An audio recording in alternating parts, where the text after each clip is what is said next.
आज रोज Makarpura police station विस्तार में बरोड़ा डेरी थी प्रतापनगर तरफ जवाना रोड पर एक अकस्मात बनाव बनेलो, जेमा वाहन चालक पोलीस कर्मचारी है। आ पोलीस कर्मचारीए नशानी हालत में गफलतभरी रीते वाहन चलावीने કેટલાક લોકોને ઈજા પહોંચાડેલી છે અને એ બાબતે મકરપુરા પોલીસ સ્ટેશનમાં અકસ્માતનો ગુનો નોંધવામાં આવેલો છે। આજે વાહન ચાલક પોલીસ કર્મી છે, એનું નામ છે રાજેશભાઈ ધનજીભાઈ પાંડવ અને તેઓ એસઆરપી ગ્રુપ 12 ગાંધીનગર ખાતે નોકરી કરે છે અને એસઆરપી ગ્રુપ 9 ખાતે એક તાલીમમાં વડોદરા ખાતે આવેલા હતા અને આ અકસ્માત બાદ પોલીસ દ્વારા એમનું વાહન ચેક કરતા એમના વાહનમાંથી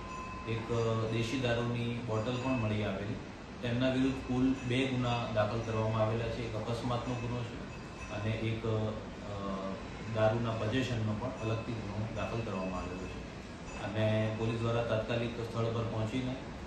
આ નશામાં વાહન ચલાવનાર પોલીસ કર્મીને પકડીને તાત્કાલિક કાર્યવાહી કરવામાં